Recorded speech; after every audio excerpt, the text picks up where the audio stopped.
Хуудас сэргийгчүүлээнд подкаст нэвтрүүлэг. Сайн байцгаана уу? Хуудас сэргийгчүүлээнд номын подкастын маань шинэ дугаар эхэлж байна. За манай өнөөдрийн дугаарт Чартаа гэд Болор судар хэвлэлийн газраас шинэхэн хэвлэгдээд удаагүй байгаа романы орчуулагч, эрхэм орчуулагч Алтан Гярлах хүрэлцэн ирээд байна. Алтан Гярлахт энэ өдрийн мэнд хүргэе. За тэгэхээр сая дурдсан Чартаа гэдэг роман маань бол одоо Болор судар хэвлэлийн газрын романы цувралаар 5 роман гараад байгаагийн нэг юм аа. Тэгэхээр бол одоо Хулио Кортасарыг бид одоо хамгийн алдартай дэлхийд хамгийн алдартай романаар нь ингээд их монгол хэл дээрээ аваад байгаадаа одоо уншигчид хэвлэлийн газрынхан орчуулагч та гэд бид бүгд их баяртай байгаа тийм ээ. Ялангуяа уншигчдын зүгээс бол одоо Чартаа роман хэвлэгдсэнд их олзуурхаж хэдэн сарын өмнөөс л баг ингээд асуугаад л эхэлсэн. Тэгээ миний хувьд ч гэсэн одоо ингээд энэ романы тухай яг орчуулагчтай ярилцсан даа бас их баяртай байна. За тэгээд Алтан Гярлах маань ер нь одоо Хулио Кортасарын Чартаа романыг одоо их хэлнээс нь буюу Испани, Орос, Англи гурван хэлээс одоо харгуулan хөрвүүлсэн гэдгээрээ маш онцлог байгаа шүү дээ. Тэгэхээр энэ орчуулгын бүтээлд ажиллахад ер нь одоо бусад орчуулгаас ямар ялгаатай байв гэдгээр хоёлаа яриагаа эхлэх үү? За. Прустийн эхний 2 дэвтрийг босруулж орчуулад нэлээд залхацсан байсан. Тэгсэн Кортасарыг ийм эрхийн авсан орчуулгыг санал би шууд үлээж авсан. Яагаад гэвэл нөгөө Прустээсээ барага хэсэг хугацаанд амралт болно гэж бодохгүй юу? Дундуур нэг өөр ном орчуулаад тэгээд тэр нэг савсрал авч байна. Нэр нь үтсэн чи гайгүй юм шиг. Аюурч гэсэн цаашаа бол 3 сарын дотор орчуулчихна гэдэг. Тэгээд барайд авсан чинь нэлээд барьц савдаад. Тэгээд өмнө одоо тэр пост модернизмын тухай уншижсэн зарим юмнуудаа эрийг шарахгүй ерөөсөө явах байгаа. Тэр нөгөө нэг клуб гээд өөрсдөө мундаг сэтэн гээд бодсон нэг гэсэн нөхдөд байж байгаа шүү дээ. Заахын үйл явдал нь үйлдвэрүүд нь ойлгомжтой мөртөө яг тэр ярьж байгаа юмнууд нь их учир нь болтгон болоод тэр орчуулагчид чинь айгүй төгшүүртэй. Тэр учрыг орж иж болохгүй болдгоо. Ер нь яг постмодернизм гэдэг пост структуризм гэж яриад байгаа. Тэгээд тэрний энэ тэр уран зохиолын төр жанр гэдэг ч юм уу урсгал гэдэг чинь зүгээр нэг зохиолч өөрөө нэг мундаг роман бичээд тэгээ тийм нэг шинэ урсгалд доошдог биш юм байна л да. Сэтгэлгээний төвшөнд том бүтээлүүд чиглэл урсгал гарч иж явдаг. Тэгээ миний бодлоор Кортасар тэр постмодернизм юм бол энэ тэр Derrida гэж Жак Derrida гэдэг Францын философ байдаг шүү дээ. Саяхан нас ордог. Тэрний тэр бичвэр ялгуур гэдэг нэг номыг би залуудаа эхлүүлээд бараг 10-20 жилийн өмнө эхлүүлээд дуусж байсан байсан.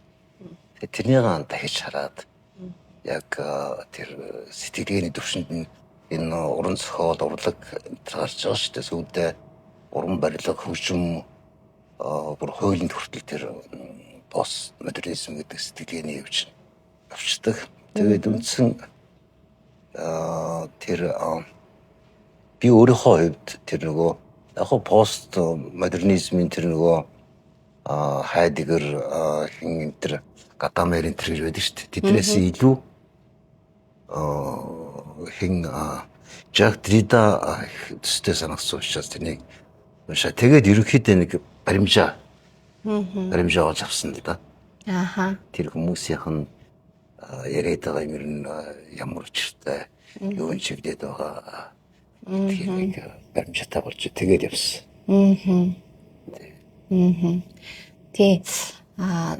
Таны зүгээс бол одоо тий яг сая дурдсан нөгөө Марсел Прустийн алдуул цагийн ирэлтгээд одоо энэ 7 батламжгаар бүтээлийг одоо орчуулад эхлэе явж байгаа шүү дээ. Тэгэхээр араас нь Хулио Кортасарын Жартаа гэд ном гарлаа. Тэгэхээр энэ хоёр бол одоо нөгөө уншигчдын юу дөрөнд мэдхээр нөгөө одоо ухамсарын урсгал гэж ярьдаг те ухамсарын урсгалын төрлөөр одоо бичигдсэн одоо сод бүтээлүүдийн ерөөс оргилд нь л явдаг зохиолууд. Тэгэхээр одоо орчуулагчийн зүгээс бол одоо энэ ухамсарын урсгал гэдэг юмыг барьж орчуулахад ер нь бас одоо хүссэн хүн бүр бас бариад орчуулцдаггүй. Тийм зүйл болов уу гэж би бодож байгаа юм. Прустийн хувьд бол арай өөр. Яг ухамсарын урсгал гэсэн яг Пруст маягийн тийм үлбэр найруулга хэрэгсэн би олж хараагүй. Ааха. Кортасар болохоор зэрэг өвөнд өвдрийн бүтцээс хайрн аргүй ханддаг. Дураараа өршөлдөг. Үгүй язгуур дээр нь дураараа дагав залаад. Бүтцээ нэлээд тийм хордноос үүдгсэн маягтай. Тэгэл тэрнийх нь учрыг бид тэр Дридаг уншиж болсон л доо. Ерөнхийдөө тэр сэтгэлгээний одоо гүн ухааны сэтгэлгээнд сүүлийн ялангуяа пост модернизмын үеийн сэтгэлгээнд энэ хэл үг тэгээд уран зохиол тийм хандлага их өрмөц өнцгөөс хардаг. Тэгээд тэр яг тэр урсгалынх нь тэр сэтгэлгээний урсгалынх нь нөлөө орсон учраас Кортасар ч гэсэн тэр үнд өөрөө бид энэ арман дээр нь нэг юу гараад идэв шүү дээ. Тэр нэг төв гэдэг төвцөгчүүд төвдрөхөд тэргээд нэг юм яриад идэв шүү дээ. Тэгээд чанд хязгаар гэдэг нэг юм яриад байгаа. Тэр тусдаа байх хэрэгтэй. Чанд хязгаар. Тэгсэн мөртлөө тэнд санаа нь болохоор тэр нэг шинхэн бодит байдаг үрхэд үг уран зохиол ялангуяа арман их саад болдог. Тийм утгаар тэр чинь ер нь постмодернизмын нэг тийм санаа байт юм байдаг л дээ. Тэр нөгөө Кудуби нөгөө скет ярианы үгүй цоцоод байдаг. Тийм тэгээд яг хоо энгийнээр ойлгоё тэгвэл одоо шил битгэд хэл сурахдаа аав ээжээсээ өвөө нэгээс хэл сурдаг шүү дээ. Тэр хэний Кортасарын санаа болохоос зэрэг аав ээжээс өөрөө өмнөх үеэсээ хэл сурсан бидний хэл яг орчин үеийнхээ юу яах вэ? Дридач гэсэн тийм санаа яваад байдаг. Өөрөөр тэдний ярьж байгаа хэл тэдний үеийн бод байдгийг илэрхийлнэ гэхээс биш. Одоо бидний бод байд чинь өөр. Тийм учраас хэл нь болохоор амар хосролцсон байна гэсэн үг. Ийм тохиолдолд яах вэ гэхээр зэрэг үгийн тоглоом гэж ярьдаг шүү дээ. Өөрөөр бид үгийн нөгөө нэг дотор нь үг дотроо өсөв үеүүдийн сольж тий. Тэгэхээс өөр юм таахгүй болсон.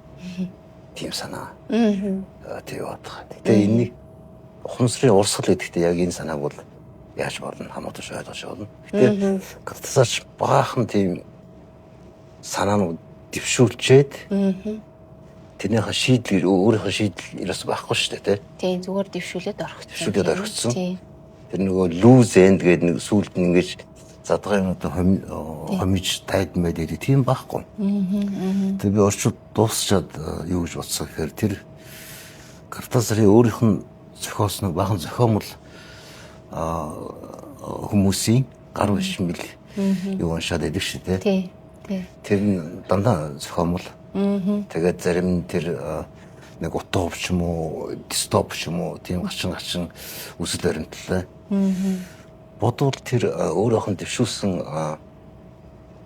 дэвшүүлээд шийдэлгүй орхицсан санаануудынхаа тайлан тэдэр юм шиг санаад байна. Гэхдээ яг тийм биш байж магадгүй л дээ.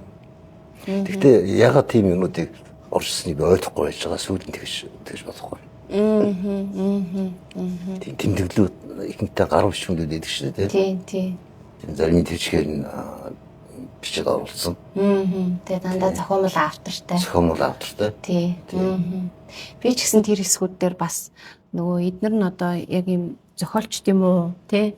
Яг юм бичгийн хүмүүс байсан юм уу гэдэг нөгөө зохиомл юуг нь мэдчихэд Картазарын өөрийн санаа юм байна. Тэгээд нөгөө хайж үзээ. Тэгээд тэгсэн мөртлөө роман нэг сонин штэ. Ингээд нөгөө өөрийнх нь заасан нэг шугамар уншичаар яг нэг бүтэн зохиолмол шигтчихэж байгаа юм тий. Тэгээд нөгөө зааварчлах хүрдийн дагаад уншихаар яг нөгөө нэг Картазарын тэр янз бүрийн санаануудтай ингээд сүлэлдээд холилдоод их тийм сонин бүтэц гарч ирээд тий.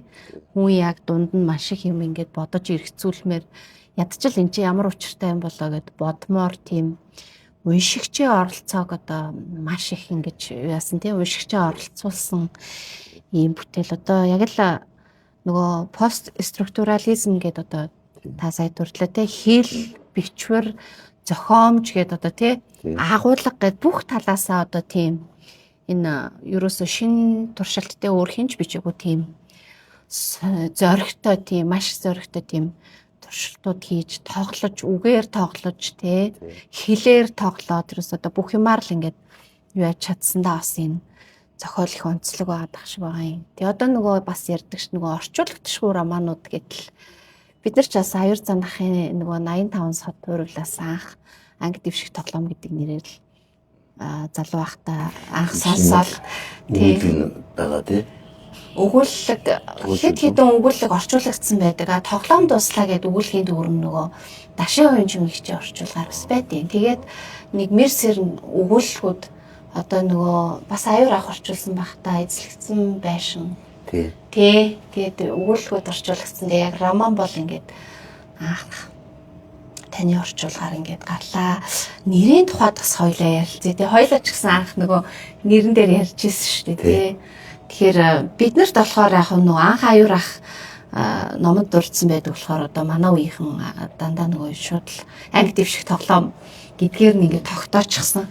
Тэгээ нөгөө чартаа гэдэг анх та оноосон байсан чинь айгуу сонин нэг бодлын амар оновчгүй юм шиг санагдаад одоо болохоор дасаад айгуу оновчтой санагдаад байгаа байхгүй. Та энэ нэрийг бас оноосон тал дээрээ яриач. Энэ Испани хэл дээр ганцхан Рашвеле гэдэг ганцхан. Тий. Англиэр ч гэсэн Hopscotch гэдэг тий. Тэгээд би бодохдоо хамгийн нийтүүртээс нэг үг байх хэрэгтэй юм байна. Яг уу англи дэвших тоглоомд чинь Играв классик гэдэг орсууд юу. Тэгэхээр тэр тоглоом чинь битгэд англи дэвших тоглоом гэж ярьдгүй шүү дээ тий. Яг амьд хэрэглээд байгаа үг нь чартаа гэж ярьдаг. Хэдийгээр Орос гарчсан, гаргадаж гисэн чинь монголчсон. Тийм. Англи дэвших тоглоом хэр хүмүүс баг ойлгохгүй юм байна. Тэр зургийн дэвжиж байхгүй. Тийм. Аюу дайхгүй тий. Чартаа гэж зурггүй байсан ч гэсэн энэ дээр тий ардаа юм байж байгаа. Гавсан дээр нь зурггүй байсан ч гэсэн ойлгохоор. Тэгээ угаасаа энэ зохиол нь өөрөө үгэнд тийм маш хайхрамжгүй гамгүй ханддаг үүтэй. Hopscotch гэсэн бас л үүтэй үг шүү дээ. Рашвеле ч гэсэн бас нэг явдалтай үг л дээ. Тэгэхээр тэр англи дэвших тоглоом хэшин гитэрхий нэгдүгээр тайлбартай хоёрдугаар чинь 3 үг болчихж байгаа тийм чи өөр нь тайлбар болчихно гэсэн үг. Тэгээд илүү нөгөө юу рүү альбан маягийн юм руу ингээд адбар чихэж оруулсан юм шиг тийм. Тийм чартаанууд угаасаа юун дээр биер нь байдсан байх нүгд гуглаад байсан чи чартаа гэдэг үг зөндөө Монгол хэлний юунд орсон үгнүүдийн нэг гэж би ойлгосон. Ямар ч гэсэн ганц үгээр л байх болохгүй. Тийм. Чартаа нэрийн тухайд нөгөө одоо зохиолч яагаад ийм нэрийг ингэж оноож юу символ гэдэг талаас нь бас хүндээ алдчихгүй бас тийм бодол төрх юм билээ. Таны бодлоор Картазар яагаад ийм нэртэй роман гэж бичсэн юм бол та юу гэж бодсон? Яг доктор нь чартаа энтергээд бас нэг ганц хоёр юм гардасан надад тийм. Тэр нь яг юу толбож гардаг үү? Сүүлд Аргентинд орчсон байж агаад.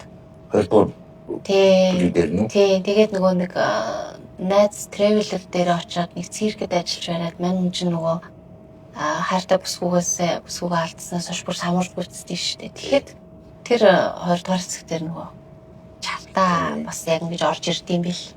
Харин тийм юу санагдаад байна. Тий. Нэрнийх нь хувьд тийм өөрөө нэг бодоагүй. Миний хувьд бүтэцсэн нэг хамаагүй баг. Ааха. Тийм бүтэж чадаа шин дистагатай шүү дээ. Тий, уг нь тий шүү дээ. Тэгтэн тийш хамаагүй хаалгасч арайж болдгоо үстэй яг юу гэрэн тий. Дистага дэвшдэг. Хүүгээ шидчихэд хүү байгаа нүдэл алгасч үсэр. Тий. Тэр бүтцийн юм чиж магадгүй. Гэхдээ миний бодоор тэр нөгөө юу гэдэгтэй.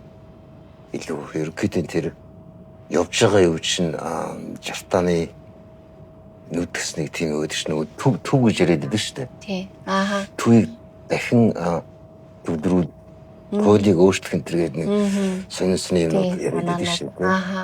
Тэгэхээр зэс илүү тэр санаатайгаа илүү бодсон байж байна.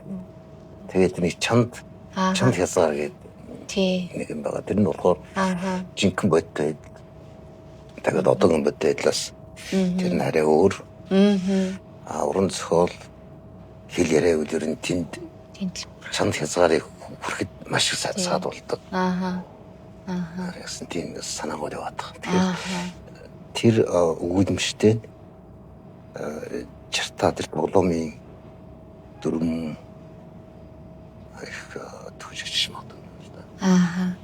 Аль би бас уншиж байгаа хэвчтэй чартаа гэдэг нэрийг бодсон. Яг нэгдүгээрт тийм тоглоом тий би энэ романыг бичихтэй тий маш чөлөөтэй ингээд тоглож байгаа юм шиг бичлээ гэдэг ч юм уу. Нэгт хоёрт болохоор яг чартаа нөгөө юу юм бэлээ. Бид нар чинь болохоор энд тоглохдоо 1-ээс 10 хүртэл яг зураад нөгөө юм тэгшүнцэгт оройтой дуусаад тоглоод идэг. Гэтэл нөгөө тэр яг одоо энэ чартаа тоглоомч хаанаас ч үүссэн юм дээ. Тэр Латин Америкийн төрлөө энэ гадныхын тоглохдоо энэ орой дээр нэг юм бөөрнгийн юм ингээд зураад одоо яг энэ шиг. Тэгээ энэний дээр болохоор ч бүр манай монголчин энд 10 гэдээ дуусчихдаг байхгүй юу. Тэгсэн чинь энэ дээр нь одоо heaven буюу одоо диваажин энэ доороо газраас эхэлдэг бас нэг тийм юм байлээ. Нэг тийш тийм earth гэдэг тийм heaven гэдэг.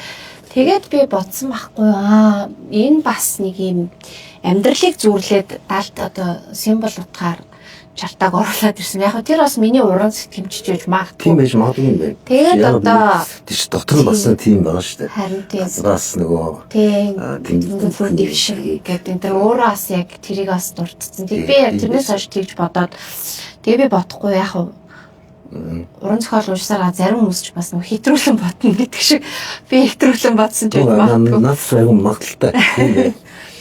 Тийм магадлал айгүй их. Тэгээд бас давхар би тэгж бодсохгүй амьдралыг бас тэг хин холиогартасаад магадгүй энэ чартаа тоглоомоор ингээд зүрлөвчгүй тэг магадгүй хүн ингээд газраас ингээд бий болоод яг таны тэр хилээд байгаа шиг тэр чанал хязгаар гэдэг нь магадгүй энэ чартаа тоглоомын тэр оройтох тэнгэр буюу диважин юм уу те хүний ерөн зоригтол нэг тийшэл явах хэрэгтэй юм уу те тэгсэн чинь одоо замдаа яадгийн маш олон юмд сатаардаг те хэл уран зохиол хүртэл өөрөө нэг саадан болж ах одоо жишээний те гэтэл манай Оросио бас одоо сэтгэл зүйн хувьд одоо нэлээд тогтургүй гэх юм уу те төлөвшлийн хувьд бас нэлээд барагтайхан шиг нөхөр те одоо хүнийг одоо хайрлах юм уу ойлгох инэрх эсвэл ямар нэг үйлдэл хийхдээ хүртэл одоо манай хүн ч нөгөө эсвэлтэл хийснээрээ яг жинкнээсээ би бол эсэргүүцэж байгаа юм гих маягтай нэг тийм эсэргүүч юм шиг тэгээд одоо Оросиогийн одоо энэ амьдралын энэ чартаа тоглоом шиг энэ нүдэн дээр магадгүй алдаж гიშгэд ч юм уу те уг нь чанад юу руу зориод идэг гэтэл өөрөө ингээд алдаад байгааг нь бас ёгтлоод байгаа ч юм болов гэх мэтэр бас нэг тийм эргцүүлж исэн. Чартаа чинь буруу гიშгчүүл шууд гасаг. Тий. Тоглоомоос гараад дараагийн өмнө явдаг байхгүй. Тий. Тэгэхээр бас зүгээр ч нэг яаж чаагүй юм биш л санагдаад байна. Магадгүй юм байна. Тий. Би юусэн тэрний бодоогүй юм байна нөгөө. Чартаа тэр нэрэн тэр газар диваажин гэсэн тийм үгүйс би нэг сайн ойлгоогүй зүгээр тэгээд бодоод ирсэн байхгүй. Тэгсэн чинь манайхны тоглолт чартаагаас чинь арай өөр юу тийм биш үү? Тийм орой дээр Нэртэй, нэр мэртэй тийм. Нэртэй гэдэг нь шүү дээ. Харин тийм бид нар ч юм болохоор зүгээр нэгээс 10 хүртэл зурчаад нөгөө гол нь өсөрч догонцох нөгөө чадвар дээрээ суурлаад угаасаа л тийм л тоглоом л да тий. Баруун үл дээрээ зүүн үл дээрээ хоёр нүд алгасаад гэдэг ч лөө тийш тоглодог. Ямар ч байсан роман бичвэрийн уншихад ч гэсэн бас яг одоо тоглож байгаа юм шиг бас нэг талаасаа их зугаатай. Тэгээ би бол бодсон л доо нөгөө инээдэм эмгэнэл хоёр одоо нэг юуны хоёр тал шиг байдаг гэдэг шиг Кортасар ч гэсэн нэг юм хөнгөн тоглоомын нэр хүртэл өгөөл ингээл ёжлол байгаа юм шиг мөртлөө цаана нөөс айхтар санаандуудаа их нууц юм уу та гэж бодож исэн. Магадгүй ерөнхийдөө тэр Дридагийн тэр юу одоо тэр нөгөө бичвэр гэдэг байгаа. Тэгээд бидэг тэмдэг бэлэгдэл шин тэмдэг бүтэц энэ тийм сонсон ойлголтууд байдаг. Тэр нь айгүй замбраагүй нэг чигтээ болоход нэг чиг шухамд оруулж ойлгоход айгүй хэцүү. Тэг хинч үлээд нэг хүн тэр пост модернизмыг нөгөө Швейцар утга гэдэг олон үйлдэлтэй байдаг шүү дээ. Олон үйлдэлтэй тэнтэй зөвлөс өөрөд нь сэтгэлгээний төвшингийн ямар ч асуудлыг шийдлийн олж болдог тийм одоо сэтгэлийн талаас нь гэсэн үг шүү дээ. Тэгэхээр энэ дээр миний бодлоор бол тийм олон айхтар юу байхгүй шүү дээ. Айхтар тийм дэвшүүлсэн мундаг ганц чиг шомтой санаанд бол байхгүй. Тэгсэн мөртлөө ерөнхийдөө тэр бичвэрт хандлага үг ялангуяа нөгөө бидний одоо тасад дадлуулчихсан ном арман гэдэг тэр ойлголт руу бол хайр нэргүй дайралт хийсэн. Бараг эсрэгүү гэмээр нэг юун дээр анти арман ч гэдэг нэг тийм бичсэн байсан. Анти арман. Өөр ямар арман ч үлээ тийм эсрэгүү талаас нь. Гэтэ яг арман бичсэн чинь 60 хэд оны юу лөө. Тийм баха. Тэр үеийнх нь бас тэр залуу үеийн тэр сонин хандлага тэр зохиолын Баатарын Орайцоогийн тэр гарч байгаа зам байдал авирын тэр чинь тэр үед Америкийн тэр чинь нэг сонин үе байсан шүү дээ тий. Европч гэсэн ялгаагүй байсан юм шиг байна. Тэр Парисын тэр ер нь л тэнд гарч байгаа улсууд нь бүгдөө сонин уус байдаг шүү дээ тий.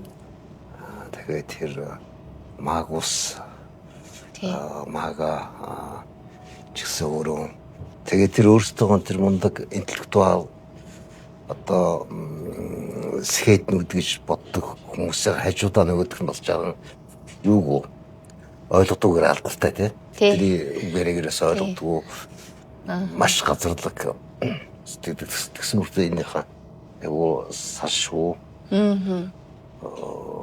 гол дөрвөн сүлдээ тэр Орасаа ч юм уу эсвэл Магусан ч юм уу нэг хэсэг хүчин алдах байгаа сүлдээ нэг юм арай зэгсэрдэг. Ямар ч тохиолдолд энийг бүтээстэй. Гэхдээ юугээр нь энэ нөгөө нэг өөрийнх нь заавар гэдэг нэг дистрал байгаа шүү дээ. Тий. Зааварчлах хүү. Тэгээд тэргээр нь би уншиж үзээгүй л дээ. Надад зүгээр яг энэ чигээр ингээд явчихсан. Тий. Би яг редакторлаа юу яасан? Яг тэрийг дагаж уншсан.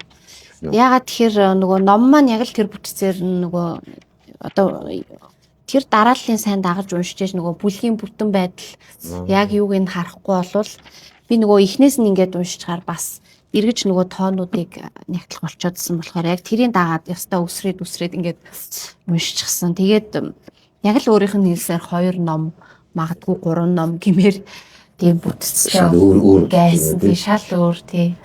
Тэгээд одоо энэ зохиол маань бас нөгөө нэг онцлог нь тийм юу штэ одоо олон хэлийг одоо агуулсан гэдэг юм уу тий. Одоо хамгийн нэгдүгээрт одоо миний санаа зовхч гэдэг юм уу эсвэл хариултаа бэлдээд суугаад байгаа нэг зүйл бол юм байгаа хгүй. Уншигчд одоо ном авч уншингуудаа энэ дотор одоо Аргентин хар ярианы хэллэгч таарлтан тий. Тий. Тэгснэ бүр юу гэж байгааг нь ойлгохдохгүй та болохоор нэг бүрээд аялга руу дүүцүүлээд орчуулсан нэг хэсэгч байна тий. Тэгээд Франц үгнүүд гарна, англиар орж ирнэ, испани гэл ингээд маш олон хэлийг хэл холиод биччихсэн нөгөө хэл хольж бичсэн гэдгээрээ бас алдартай шүү дээ тий. Тэгээд эдгээрийг бол одоо орчуулагч нэг бүрчлэн орчуулаад доор нь зүгх боломжгүй угаасаа өөрөө энэ зохиолч бол тэгээ бичсэн. Тийм ээ тэгэхээр тэрэн дээр та бас манай уншигчдад энэ тэр талаас нь тайлбарлаж. Биш угаасаа ишил зүйлд айгуу дургу. Ааха түүхтэй сатар болдог тий. Бид үгүй яддаг. Тэгээд ном унших тэр нэг ишил зүйлийг харахгүйгээр уншиж болдог. Яг зарим нь ингээд доор нь зүйл хийцмээр зарим нь бүр ард нь хийцмээр ардаа хийсэн бүр ядгатай. Тэгээд угаасаа үзье яадаг. Яг Оросууд орчуулгатаа бол тэдний энэ гадны хүндээ заавал орчуулж ард нь зүйл тавьдаг. Хуудсын загаад дөрөв уусны тэр энэ Испаниас ийсэн Европын юунууд чи хоорондоо орчуулгатаа тийм ишилэнтэй яадаг. Ерөнхийдөө бол уншаад ойлгодог. Тэгэхээр битгий ч гэсэн тэнд заавал юу яах албагүй. Тэгээд угаасаа энэ зузаан ном тэр бол энэ ишлийн ширшин тий. Замраагүй. Тий. Тэгээд тэрийж барах хэрэг байдгүй юм бил.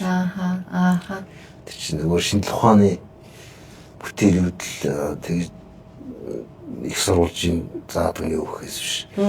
Уран зохиол бараг тэр хэл яаж зохиолч нь өөрөө яаж бичснээр нь уншихад. Орчуулагч хүний хувьд би зохиолчийн маш хөндлөх ёстой. Өөрөөр хэлбэл тэр их зохиолд нь үнэнч байх ёстой гэж бодсон юм л да. Тэгэхээр тэрний ерөөс айлхоор яг тэр зохиолж байгаа нь өөрийнх нь хэлбэрийг шийдвэл Пруст шиг шийдвэл 2-3 хуудас тамдсан урт өгүүлбэрийг тасаж орчуулвал чинь их зохиолд нь үнж биш болчихно гэсэн үг шүү дээ. Хэрэв өгүүлбэр олон хуудас тамдсан урт өгүүлбэрээ яг тэргээр орчуулах шүү дээ. Богинохон 2 үгнээс бүтсэн өгүүлбэрээ яг л тэргээр нь тэгж тэр их зохиолд хамгийн сүүлд нь одоо хамгийн ойролцоо тэр зохиолчд үнж байгаа харуулах гэж бодоод байгаа. Тэгэхээр энэ дээр ямар ч тайлбар хийгээгүй. Тэр англи руу орчуулсан хүн Куб гаралтай нэг Америк хүн. Тэр маш орчуулсан. Тэгээд энд бол ерөөсөө тэр үгнүүдийн харин сонирхолтой чинь англи үгнүүд гардаг шүү дээ. Тий. Тэрний юу яах та англи руу орчуулж байгаа юм шиг тэр нь дотор нь орчуул танигдахгүй болчих шүү дээ. Тий. Тэрний Испани болсон юм. Эсрэгээр нь хөрвүүлсэн. Эсрэгээр нь. Тий. Оросууд болохоор тэр юуныхан төсөлд нь бүх гадны үнүүдийн орсоор орчуулад сүлд болсон. Тий. Нэг талаасаа энэ ном бас орчуулагчдад тун сонирхолтой, залуу орчуулагчдад ялангуяа одоо тун сонирхолтой тийм жишээ болох болов уу гэж би бас бодоод байгаа. Одоо Ахмад үеийнхнийхээ орчуулсан тий энэ номыг одоо яаж орчуулсан байна тий ямар аргаар л одоо миний анзаарснаар жишээ нь одоо бид нар нөгөө би төвт үзэл, эгоцентрист үзэл энтрийг та миний анзаарснаар минүгэх төвт үзэл гэж монголчилсан байсан. Бас их сонирхолтой мөртлөө шууд ойлгогдчихсэн. Гэх мэтчлэн яг хөө минүгөө тийш угаасаа дээр би нөгөө судар энэ байдаг. Тий. Буддийн шашин ч нөгөө би гэх үзэл мэсэлгээ тийм нөгөө айгу үндсэн сэт болдог шүү дээ. Тэр дээр үе орчуулга нөгөө их үзэл байсан тийм ба. Эгоизм гэж. Тий. Минүгөө их үзэл тэр. Тэр бол маш гоё ойлгогдоод ингэж явчихж байгаа байхгүй юу. Тэгээд би бас ингэж болох юм байна гэд лав алзуурхад уншиж ирсэн. Хэлбэр зохиомж за тэгээ бас олон соёлын одоо энэ дотор чинь нөгөө манай клубын нөхөд бол өстой тий. айхтар биширмээр юм ярина. Тий. Жаз тэгэл одоо урлаг, уран зохиол, зураг гэл ерөөсөө ярихгүй юмуд байхгүй. Маш баялагтай дотор нь. Тэгээд би бол таныг одоо тэр бүхний ялгамжаа гаргаад ингээд энэ драмата зохиолыг бас нэлээд л их одоо юу яаж орчуулсан болов. Хоёр тас нөгөө олон хэлнээс та харгуулаад бас боломжтой байдаг болохоор бас арай давуу байсан болов гэх мэтэр бодчихлаа да. Тий, ерөнхийдөө миний урьдчилан харгана хэлтэй. Юу гэхдээ нэг ажлын талбар бэлтгэхдээ би За. компьютер дээр Word файлн дээр ихтэй нөгөө их зохиолынх нь нэг абзац нэг доолмөрийг ингэж оруулаад доор нь ийм хоёр баг нь хийгээд нэг талд нь англи нөгөө талд нь орсон юм. Тэгээд өөрөөр хэлбэл ингээд дэлгэцэн ингээд харангуут нь их зохиолынх нь нэг доолмөр тэгээд доор нь орчуулган. Тэгэхээр тэр хамгийн давуу тал нь болохоор тэр үндсэн их зохиолын буруу ойлгохоос сэргийлдэг. Өөрөөр хэлбэл өөрөө зохиолчин бичсэн өгүүлбэр тэрнийг тэр орос орчуулагч, англи орчуулагч яаж буулгасан гэдэг чинь ерөнхийдөө хоёр хэдээр давхар нэгдүгээр буруу ойлгохоос сэргийлнэ. Хоёрдугаар тэр нөгөө хүнд хэцүү өгүүлбэр хилцүүдийг тэр орос орчуулагч, англи орчуулагч яаж шийдсэн аюул сонирхолтой байдаг. Их зохиолч угаасаа адраматай байдаг шүү дээ. Одоо тэр ялангуяа тэр зохиолчийн тэр капризен тэр орцсон юм чи аюул хэцүү. Тэрнийг тэр олсон шийдэл нь зарим нь англи орчууд олсон санаамаа, зарим нь олсон санаамаа тийм. Хоёр тийм давуу талтай. Одоо энэ нөгөө яг энэ эхлэлд дэд штэ Сесар Брутогийн Утагт Бернардын нохой эмих бүлэг гингүүд энд ингээд одоо яг ингээд уншихаар ойлгоно. Гэхдээ яг үсгийн дүрмийн хувьд алдаатай бичсэн биш үү гэмээр те. Одоо ингээд ийм хэсэг энийг жишээ нь одоо гадны орчуулагчид яаж шийдсэн байдаг бол та болохоор энэ дээр бас нэг юм юу яагаад те нутгийн аялагаар юм шиг коммун энэ гэж мэгээ те ингээд шийдсэн байсан. Тэгээ ямар ч юм уншигдаад байгаа байхгүй юу? Тийм. Яг энэ тэр хэл тэр үйл үгийн юу гэж байдаг шүү дээ. Ухтуур гэж байдаг шүү дээ. Нэг язгуурт нь ухтуур, янз бүрийн ухтуур энэ тэр салангууд нь утга нь өөрчлөгддөг. Монгол хэл чинь тийм биш. Тийм дэлгэмэл. Тийм. Тэгэхээр тэр язгуур нь бол одоо үеийг яаж өөрчилсөн язгуур нь танигддаг. Монгол хэл гэж юусэн болохгүй шээ. Тэр ерөнхийдөө гол шийдэл нь. Тэгээ монгол хэл угаасаа баян юм чинь хэр ургийн үгийн тоглоомыг бол яаж игээл гаргаж болно л доо.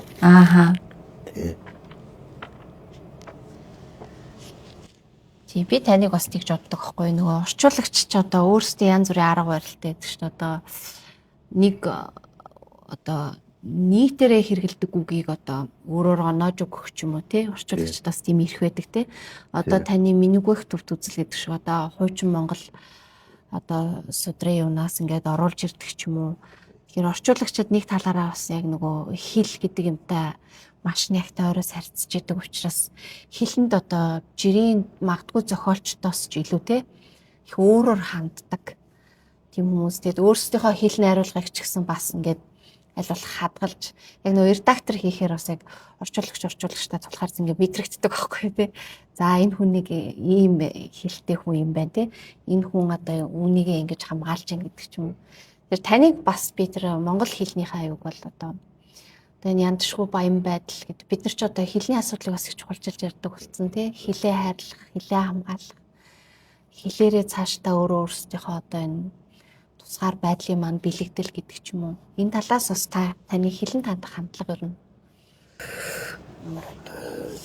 Хуучны одоо дээр үед хэрэглээнд байж байгаад Одоо хэрэглэх юм болсон үнүүдийг нь эргэлтэнд оруулах хамгийн одоо боломжтой аргасан бол уран зохиол орчуулах гэж бодлоо. Ялангуяа Прустыг орчуулахад чинь Пруст чинь сонгодог найруулгатай. Үгийн баялаг ихтэй олон дооны үг хэрэгэлсэн. Тэгэхээр тэн дээр анх саанд тэгд ирсэн. Гэвч хуучны үнүүдийг Прустыг анзаарсан бол тэнд одоо огт хэрэгэлдэг юм үнүүд байж байгаа. Тэгээд миний арга болохоо зэрэг тэр хууч үгж дангаараа хэрэгдэхээр ойлгохгүй шүү дээ. Тий. Нэг тийм за минийгөө гэдгийг чи шууд ойлгосон гэж байна те. Шилбэл шарид гэсэн үг байвал юу гэсэн үг юм гэж ойлгохгүй байна шүү. Тэгэхээр гол арга нь тэр хуучин хэрэглэх юм болсон хуучин үгийг өөр ойлгомжтой үгтэй хамт одоо хошоо хоёр холбоо үг маягаар хэрэглүүл уншигчд амар. Өөрөөр бид чинь тийм үг юм байна гэдэг. Шилбэл дээрийн сударт шарид шударгуу энэ гэсэн үг байдаг байхгүй юу? Шарид гэдэг нь одоо лалын шашны шаритын хөл гэдэг шүү дээ. Тэр шарид гэдэг Монголын араб хэлээс ч юм уу ороод тэгээд тэр бичгийн хэлэнд хэрэглэгддэг байсан маа шарид шударгуу гэдэг. Тэгэхээр шарид шударгуу гэдэг үгэл тэр шарид гэдэг нь ойлгохгүй ч гэсэн ерөнхийдөө шудраг ёс мостой ойрцоо юм нэгэд таавуудад олчихно тий. Тэгэхээр тийм маягаар энд би нэг тийм айхтар үг хэрэглээг хавгаас цаа зохиол нь тийм юутэй хуучны үгэн тэр багтаа учраас Пруст дээр үл тийм хэрэглээсэндээ бодсон байна. Энэ нөгөө Магус гэж байгаа шүү дээ тэр нөгөө эмэгтэй нэр. Гол.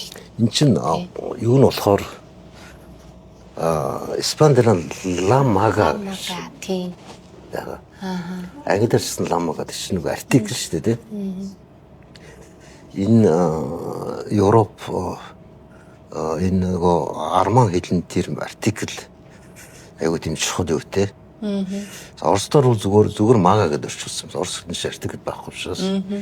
Гэхдээ артиклтэй хүний нэр бичнэ гэдэг чинь юутэй. Заавал цаана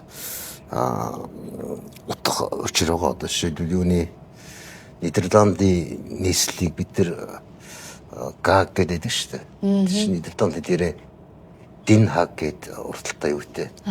Артиклтэй бичдэг. Англиар орчуулах англиар ус заавал артиклтэй The Hague гэж бичдэг. Тэгжиж тэр юуны тэгэхээр тэр артиклийг хайж болмооргүй байгаас тийм. Тэгсэн чинь монгол хэлэнд юм байхгүй. Тийм. Тэгээд яг мага гэдэг чинь магус magic одоо magician гэдэг үнүүдийн нэг утгатай үг л дээ. Тэр монгол хэлэнд дээр үе тийм магус гэдэг тийм үг яг тийм утгатай. Magic гэсэн утгатай. Тэгээд магус одоо бодвол түрэг эсвэл тэр цаад зүгээс тэр цогд монгол хэлнээс орчсон үг нь шүү. Бүр дээр үеийн төлөвчд магус үг гэдэг. Оо тийм үү. Монголоор магус гэж бичдэг. Зарим хүмүүс муус гэж уншаад байна. Муус гэж уншвал болно. Тэр чинь нөгөө магуу гэдэг. Тий. Юугаар тий. Гэхдээ яг үгүй язгуун магус гэдэг тэр одоо Harry Potter-ийн юу гэж чинь бол магус гэж орчуулж болохоор юм байна. Тэгээд артиклийн яханд бол би мага гэдгийг яаж хагаад монгол хэлсэн залуу юм чинь ямар тохиолдолд мага гэж юусэн болохгүй. Артиклийн бичил шин хүний нэр дээр артикл шуудахгүй болж шүү дээ. Тий. Тэгээд нэрийг юу яасан. Тэгэхээр иймэрхүү ганц хоёр тэр хуучны элемент хэдний үгтэй тиймэрхүү. Тэнийг бодож иж орос юм одоо. Тэгвэл одоо магус буюу magic чи монгол хэл рүүгээ ч гэсэн яг таараад монгол хэлний одоо. Өстой сонин тохиолдол шүү дээ тий. Би бол тэрийг өстой мэдээгүй юм байна. Харин тий магус гэсэн нь одоо тий Наша галилахтаа л одоо ингэ шийдсэн юм байна гэх мэт бодоод өнгөрсөн байхгүй. Артиклийг оруулаад Тийм байна. Өөрсний дэлхийд редем байсан. Тийм байна. Дээр үеийн судруудаар гардаг өгчтэй тий. Цохоод биш. Нөгөө талаасаа тэгвэл Магус маань ч гэсэн одоо хиний Оросигийн амьдралд одоо eat shit magic Тий. бас тийм бэлэгдэлийн утгатай. Нөгөө Рокомадор гэдэг хүүн нэдэг тийм хүүгийнх нь нэр чинь бас тийм нэг юм ариун сүмийн нэр юм шиг байлаа шүү дээ. Тий, Рокомадор гэдэг чи ямар утгатай Роко. Бас нэг тэр нэрстэй аюу хаадаг шээ тий. тий Дотор нь тэр нөгөө цохолын патронсон тутгааргүй нэр нь их тавтагддаг. Тэгтээ нэр нь ямар бэлэглээ ямар тавтай гэдэг би ерөөсөн анзаарав. Би л сонирхол утсан. Яг Рокомадор гэдэг нь нөгөө юм Парисын өмнөд хэсэгт байх нэг жижиг газрын сум гэдэгжсэн. Тэгээд за бодвол одоо энэ нөгөө хүүгийн одоо тий хүүхэд гэдэг чи одоо ариун цагаан хамгал хэрэгөөсийн үзүүл байгаа. Түүгээр бас төлөөсөн юм болоо гэх мэтээр би өөрөө л сургуулсан бодсон. Тэгээд яг хоёлаа бас зохиолынхаа үйл явдлаас нэг бас жоохон яриа л та тий. Хичнээн энэ ном маань Адрамата ч гэсэн одоо яг зохиолчийн нэгдүгээр зүйлсэн нэгээс ахуулаад 56 хүртэл төгсөө хүртэл уншихад бол бас болно гэд өөрөө заасан байдаг. Яг тийч хөөх юм бол одоо бид хоёрын яриад байгаа нөгөө Оросиа гэх гол дүрийн одоо залуу Магус гэх залуу бүсгүй хоёр одоо хайр дурлал тий тэдний нөхрөлдөг Лусын клубийнхэн одоо Парист ямар шугам байдалтай байж байгаа тухай л нэг юм үйл явдалтай ерөнхийдөө Оросиа Магус хоёр гудамжинд явж агаад санамсаргуу зориуд таарлддаг хизээш тэнд уулзъя гэж болцдоггүй. Тэгээд таарлддаг. Тэгээд тэр хоёр бол нийлээд ингээд одоо Парисын төвөөр хэсвчлээд зугаалаад одоо залуу асууд юу хийдүү тэрийг хийж явдаг. Тэгээд Лусын клуб гээд нэг 6-д олуулаа. Одоо энэ урлаг утга зохиолын хүрээний одоо маш өндөр боловсралтай залуусаа одоо энэ тий. Тэр хэд бол одоо ингээд нэг клуб болчихсон. Клубээрээ уулзаал уугаал, тамхи татаал, пянц сонсоол тий. Тэгээд ингээд маш гүнзгий сэдвүүдээр ярилцдаг нэг тийм одоо аль ч орны нөгөө уран зохиол урлагийн хүрээлэлд байдаг бас тий. Залуудаа нийлээл ингээл явдаг бас нэг тийм дүр зураг харагдчихсэн. Тэгээд яг миний бодлоор бол яг ном маань яг нэгээс нь ахуулаад тэр 56 дахь бүлэг рүү хүртэл уншиж байгаа бол зүгээр л нэг юм ёстой реалист гэж баг болмоор дунд нь нөгөө Оросиогийн дотоод ухамсарын нөгөө тэр бичлэгүүд л те тэр хэсгэл эс тооцвол баг ингээд маш ойлгомжтой зохиол байгаад исэн. Тэгээ яг ямар ч ном зохиолоос бид нар бас нэг юм ёс суртахууны үнэлэмжч гэдэг юм уу нэг тийм юм бас ихэнх зохиолуудад ер нь бас тийм ч юу байдаг штэ те. Тэгээд би бас энд ч гэсэн Картасаар бас түүнийг нэг талаар тойроогүй ч юм болов гэж бодсон. Яагаад тэгэхээр одоо амьдрал гэдэг хэрвээ чартаа тоглоомын хөлөг юм бол Оросиа түүн дээр явахдаа одоо зарим чухал зүйлийг гээгдүүлчихсэн үү те хүнийхээ хувьд одоо нөгөө хайртай бүсгүйхэн хүү жишээ нөгөө өөд болд нь штэ яг тэдний клубээрээ байж хахад тэгэхэд одоо мань хүн ингээд тэр хүү нас барж байгааг мэдж байгаа хэрнээ жишимчгүй ингээд байж идэг гэдэг ч юм уу. Нэг талаараа нөгөө Камюгийн этгээд хүний мерсо шиг юм шиг тийм хүүтэн амар юмд те эс үйлдэл хийдэг. Тэгэд эцсүүлдээ бол яг ингээд зохиолыг дуусгаад ингээд хаахад мань хүн нөгөө Парист сайхан ёстой гүлэл зугаалж яваад Аргентинда буцаад тэгээд хайртай бүсгүйгээ өгөөсээр агаад одоо ингээд яг тэр төгсгөлийн эмгэнлийн одоо яриад яах вэ? Гэхдээ бол ер нь одоо харлаган сохор явсныхаа тэр хариу хүртэж байгаа юм шиг айхтар тийм хатуу мөртлөө эмгэнэлтэй төгсгөлтэй байсан. Би л айгуу цочирдоод хэсэг эмзэглээд Төгсгөлт нь тий маш их тэгж эмзэглэж байсан. тэр биш төсөгт нь баярсан л та.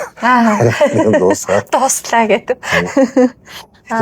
Унд нь нэг тийм инэтекс гэдэг шүү дээ. Нөгөө хоёр ойрхон байшингийн цонхоор нөгөө дамжуулах тийм гэж хүндэл мод тавьчаад яагаад тэгээд нөгөө доош нь шатаар бууж авиж өгсөн залхуураас хоёр байшингийн цонхыг банзаар хоёр талаас нь ингэж холбоод тэгээд тэр өөрсдөө юу яахгүй тэр магуусыг явуулдаг штэ. Тэгээд нөгөө чинь халуун наранд банзан дээр мортцсон хоёр байшингийн дунд тэр чинь нэлээ урт гэсэг тийм тэр хэсэг айгүй удаа яриа л бүлэг тэрчгэрэн тий нөгөө чинь яриа тэгээд нөгөө чинь халуун наранд баг наран зохиолхоо алдаа тэгээд арайш нэг юм нөгөө тийм дамжуулдаг баг тий дамжуулаад тэгээд тэр хэсгийг бист маш таламжтай зугаатай нэг талаасаа тий ер нь тиймэрхүү юу их ховор штэ тий үйл явдлын өвдөд ховор тэр бараг оргил хэсгэнд байсан биш маа. Тэгээ ер нь задлаад зарим хэсгийг яг нэрээ ингээд их сониучрахад задлаад ингээд харах юм бол кортосоор цааварнаас их яаж далд санаанууд бас хизээсэн эсгүүд байгаа юм шиг надад санагдаад байна. Тийм харгис хошин юм байгаа шүү дээ. Нөгөө dark comedy гэдэг шиг тийм нэг тийм бараан тийм өгөөдлүүд ялангуяа Аргентинд буцчаад байж байгаа Оросигийн за Парис ч бол одоо бид мэдэн штэ одоо хизээнээс л дэлхийн одоо соёл уран зохиолын төв болсон одоо тий нэг саахан хот тий гэтэл тэнд бол мань хүн чинь одоо клуб дундаа мандаад л том юм яриад ингээл байж байгаад Аргентинд нөгөө буцаагтаад очсон ч одоо ажиллаж болтохгүй тэгээд нэг циркэд ч ажиллаж байгаа шиг тэгээд тэргээрээ бол бас их нөгөө Оросиогийнхаа оршихуйг бас их ёжлол ингээд ах шиг тий гол дүрээ ингээд их ёжлоод нэг одоо яг үндэ энэ нөхөр чинь нэг ийм л хүн шүү дээ гэдэг ингээд ёжлоод ах шиг л байна. Ерөнхийдөө уран зохиолд хандлага өөрөөр хэлбэл уран зохиол бодит байдал хоёрын ялгаа гэсэн нэг тийм сэдв байдаг. Яг үндсэн санаа нь болохоор зэрэг жинхэнэ бодит байдал одоогийн бидний бодит байдал гэсэн тийм санаа яваад байгаа шүү дээ. Нөгөө янз бүрийн хүмүүсийн тэмдэглэл гаргаж чимдийн интерес. Тэгээд тэн дээр чинь тэр улс саадуулж байгаа нь тоо зэрэг бараг уран зохиол эсвэл хэл яриа болчихгоо тий. Тэгэхээр нөгөө Буэнос Айрестан очиж байгаа цирк юу шинэхэд Парист юу хийдэг байсан бэ тэр чинь Парис ер нь бол жоохон зуугуул тэгээд нэг хэм бэлээ нэг өвгөний дочч нэг бичиг цаасын цэгцэлж байдаг нэг тийм ажилтай тий нөгөө чинь нөгөө юуны мөнгөний тооцоо үзэг нь хийж өгдөг тий ерөөхдөө бичиг цаасын нэмэглэн гэж л гардаг. Тэгээ зохиол дээр бас нөгөө энэ хэд чинь нэг Морели гэдэг нэг зохиомл зохиолч. Тэр нь одоо энэ Оросиогийн альтер эго ч юм уу бараг эсвэл дээ. Би бас ийж бодчихсон одоо Оросиогийн одоо альтер эго эсвэл Оросиогийн одоо хүрх гэж тэмүүлдэг тэр хүслэнт нөгөө юу одоо дүр нь одоо тэр Морели зохиолч юм уу? Хичмэлж бас бодчих. Тэр чинь бүр амар шүтсэн байдаг шүү дээ. Тийм бүр шүтээд нөгөө тэгээ тэр Морелигийн бичвэрүүдээс нилээд байдаг шүү дээ тий. Тэгээ тэр бас л хийний зохиомж бас нэг болоотой тий. Тийм бас айгүй ойлгомжгүй. Тий. Одоо зарим нь айгүй тийм алдаатай. Тий. Биш гар бишмэл. Юуны тэр Оросын тэр уншаад байгаа тэр гар бишүүд чинь угаасаа цаанаа тийм явдалтай юм шүү дээ. Тэр нэг хүний нэг төгс нийгмийн гадаад үтсэн чинь бас гар бишмэл тий. Тэр бол утоп гэсэн дүү Дистоп тийм санаанууд. Дистоп санаатай байна. Аюу гонгу. Тийм нийгмийн зохион байгуулалт. Тэгээд ангилдсан. Тийм. Бүрийн өнгө касталцсан тийм. Кастаар ангилдсан тийм. Кастаар ангилаа. Тэгээд тэр хаалгаж байгаа ч ихтэй мэдэн шүү дээ. Тийм. Тэр нь бас сонирхолтой. Тийм. Уушдаг.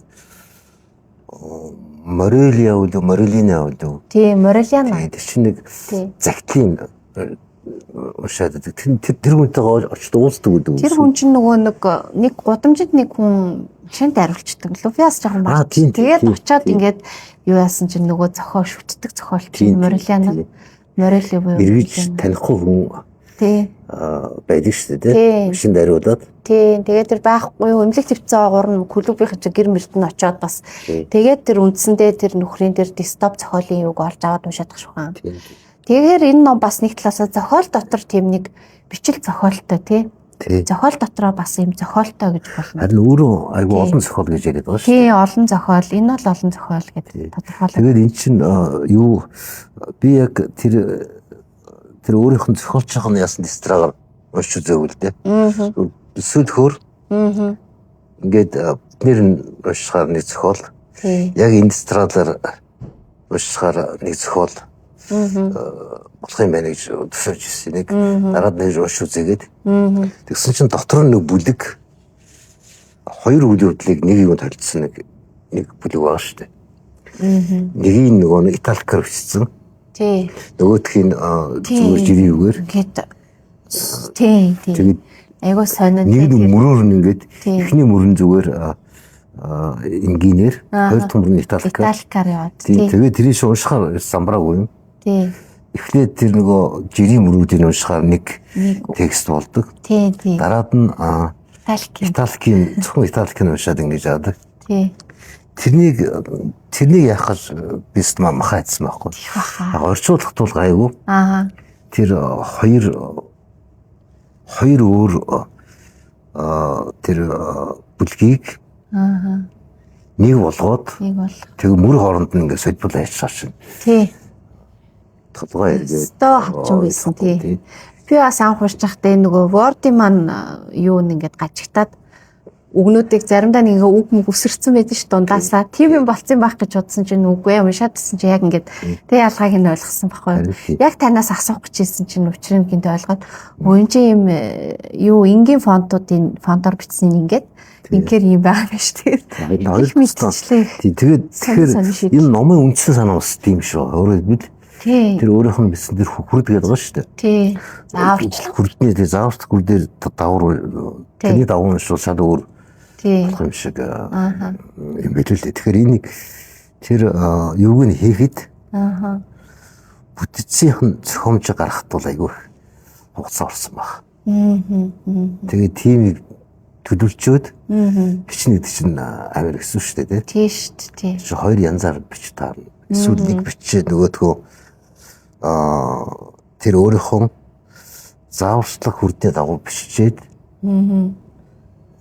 дараад нь Халимбат болгосон юм. Тэр төсөөлөхөд аюу тийм хэцүү юмуд.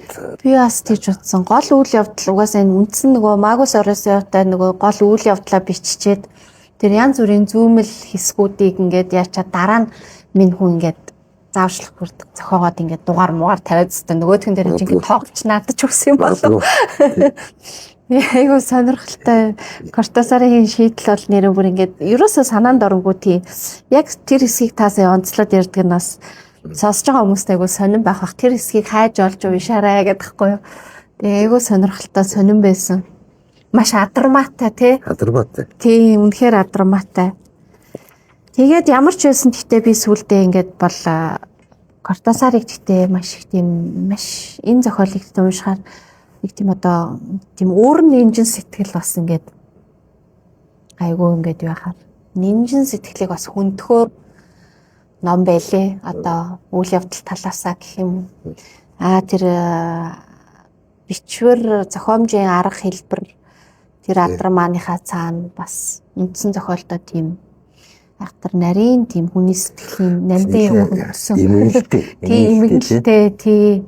Тэгээ яг тэгж хүн их эмзэглэмээр тийм сонин зохиол байсан. Тэгээд миний хувьдлаа одоо жишээ нь энэ алдар суугийн сонсож явснаас ингээд монгол хэлээрээ ингээд яг өдийн хугацаанд уншина гэж нэр үнэхээр төсөөлөв. Тэгээд Алтан гэрэл ахыг энийг орчуулж байгаа гэл ер нь бол Марсел Прустийг орчуулж байгаа гэдгээс эхлээл хөөх гэл бид нар чинь тэгээл ингээд үнэхээр одоо их баяртай л байгаа л да. Тэгээд энэ бол үнэхээр том хөдөлмөрөө баргийн хүн одоо ингээд ийм адармата зохиолыг барьж аваад ингээд ойлгомжтой сайхан яруу сайхны гол нь хадгалаад тийм ээ ингээд хөрвүүлнэ гэдэг бол үнэхээр амаргүй ёстой л чанд хөдөлмөр гэж бодож байгаа. Тэгээд Алтан гэрэл ахтаа бас одоо Монголын уншигчдын өмнөөс гэхөө би одоо дахин баяр хүргэж талархал бас илэрхийлмээр байгаа.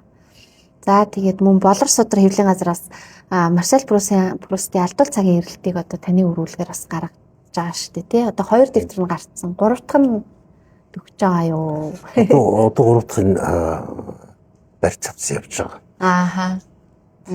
Прустийн 2 удаа би хууртж байгаа. Эхлээд